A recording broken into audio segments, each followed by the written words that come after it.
महत्त्वाची अपडेट आहे। राजा स्मार्ट मीटरला तीव्र विरोध होत असतानाच ठाण्यात महावितरणाचा धक्कादायक प्रकार समोर आला।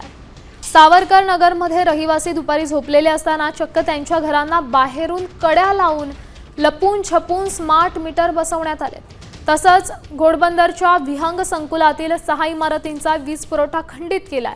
स्मार्ट मीटरची सक्ती केली गेली, त्यामुळे ग्राहकांमध्ये आता तीव्र संताप व्यक्त होतो। स्मार्ट मीटरवरून ग्राहकांची कशा पद्धतीने फसवणूक केली जाते, सुरुवातीपासूनच खरं तर लुटीचे आरोप ग्राहकांकडून होत आहेत आणि आता अशातच ठाण्यातून बातमी समोर येते। रहिवाशांना घरात कोंडून स्मार्ट मीटर लपून छपून लावले जात आहेत, त्यामुळे हा धक्कादायक प्रकार समजला जातोय।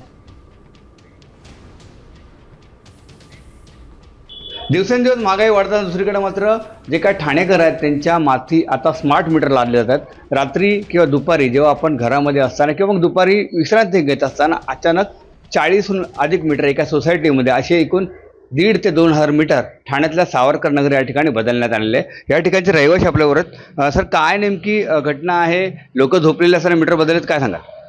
आम्ही या ठिकाणी स्थानिक रहिवासी म्हणून सावरकर नगरच्या माध्यमातून तुमच्या माध्यमातून या ठिकाणी MSEB जो अडथळा निर्माण करते रहिवाशांना विश्वासात न घेता, आता या पाटीलवाडी परिसरात साई समर्थ आशीर्वादची बिल्डिंग आहे, इकडे तर दुपारच्या वेळेस मीटर बदली केले गेले आणि याची कल्पना तर त्या कमिटीला आणि रहिवाशांना पण नाही। त्यानंतर इकडच्या कमिटीच्या रहिवाशांनी जेव्हा त्यांच्याकडे अर्ज केला MSEB ऑफिसमध्ये, तेव्हा त्यांनी सांगितलं की आम्हाला याची कल्पनाच नाही। म्हणजे बघा किती थातुरमात्र उत्तर दिली जातात। आणि त्याच्यानंतर ही एप्रिलची गोष्ट आहे, आज जुलै महिना उजाडला आहे आणि आता कारण काय सांगतात, आम्ही सदर वायरमॅनला सस्पेंड केलंय म्हणून। म्हणजे नाही, पण कुठे अशा प्रकारच्या घटना या जो काही विभाग त्या ठिकाणी घडतात का? हां, अनेक ठिकाणी अशा घटना घडल्या आहेत ठाणे शहरामध्ये। म्हणजे कुठलाही शासनाचा याच्यावर कुठलाही अंकुश नाही असं चित्र या ठिकाणी निर्माण झालेलं दिसत आहे। आणि कुठेतरी महाराष्ट्र शासनाची जी सत्ता, म्हणजे तामिळनाडूमध्ये जो काही प्रयोग झालेला आहे तो महाराष्ट्रात व्हावा, या अशी इकडच्या महाराष्ट्राच्या संपूर्ण रहिवासी इच्छा आहे। आणि या ठिकाणी शासनाने न्याय लवकरात लवकर द्यावा अशी आम्ही तुमच्या माध्यमातून विनंती करतो।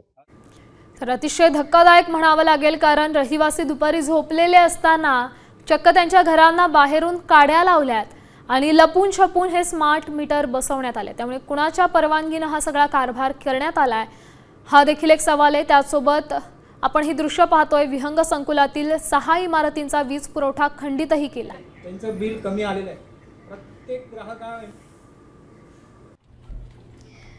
मी नेहमी फक्त साम टीव्हीच पाहते, कारण त्यांच्या बातम्या मला रिलेट करतात।